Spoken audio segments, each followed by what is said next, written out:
Lexi Rodgers is a trans woman who wants to play basketball with females in the female version of the National Basketball League competition, or at the highest levels of it here in Australia. That is now not going to happen. Basketball Australia said, no, this is not the place, and it's not going to happen. She says she's disappointed. Andrew Bogut, the former Australian captain, says that he thinks that it's the wrong decision, but it's one we've been talking about for some time, and it's finally here. So Andrew Bogut is a legend of Australian basketball. His podcast is the Rogues Bogues Podcast. So has Basketball Australia done the right thing, mate? Yeah, I think it's the right decision, essentially, to go down the path they have. I think it was pretty obvious that it was going to go to a tough decision by them, and they've made the right decision. But I don't think the fight's over yet, to be honest with you.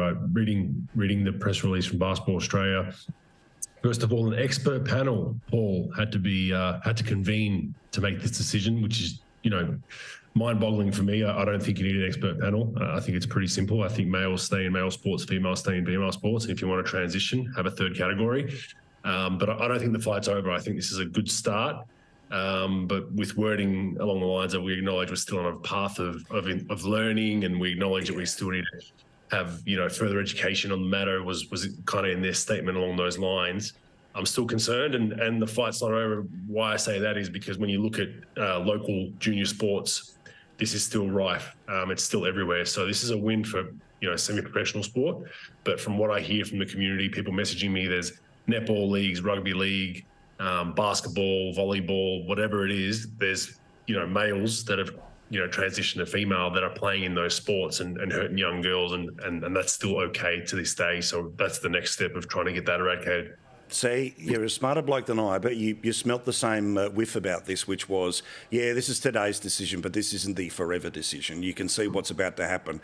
And also, when you talk about teenage sports, I think there's a whole collection of stuff that, frankly, is a little ungoverned by the overarching sports organisations at the tippy-top level and at the professional level. And there are things that are bubbling away at the teenage level where it doesn't even matter what Basketball Australia's position's going to be. You know that there's going to be two families and they're going to blow up about it because one wants their transitioned person to play and one doesn't want a transitioned person to play. You know what's about to happen courtside, don't you?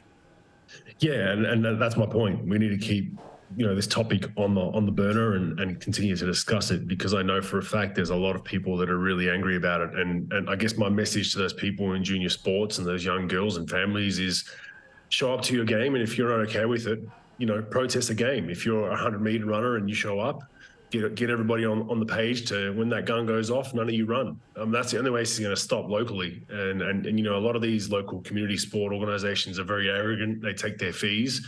And the messaging that I've got from people that have complained is, if you don't like it, leave, go somewhere else. And that's just not right, especially when it is the silent majority. And also you look at, Opals players, Australian Opals players and, boomers and, professional sports people in Australia have not commented about this. It kind of tells you where they stand on the issue. So the loudest ones are the minority of a few, small number. But a lot of people are staying quiet because they're scared of the backlash and scared of getting labelled similar to what I've copped the last month for calling this out. Yeah, but if there's a bloke with broad shoulders, we're looking at him right now, and it ain't me.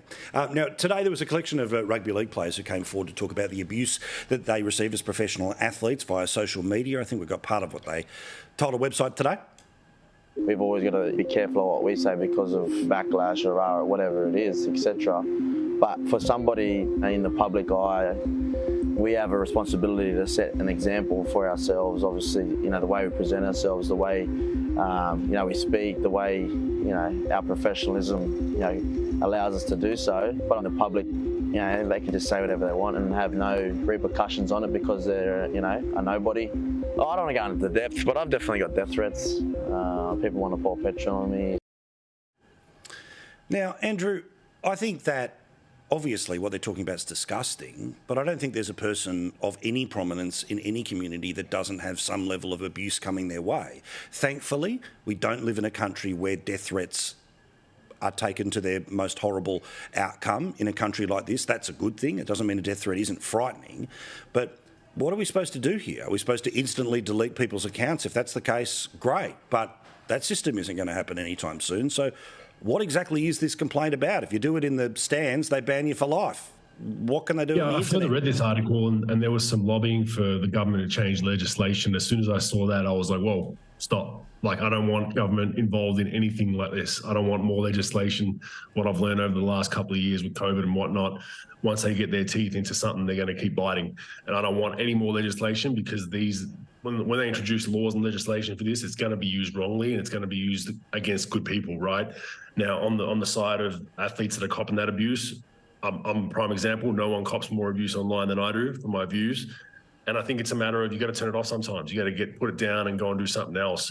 Do I condone it? No. There's idiots everywhere. They're anonymous. It's really, really hard to stop. I'm really concerned if there is legislation passed for it, because I think it's going to be a Trojan horse into something else.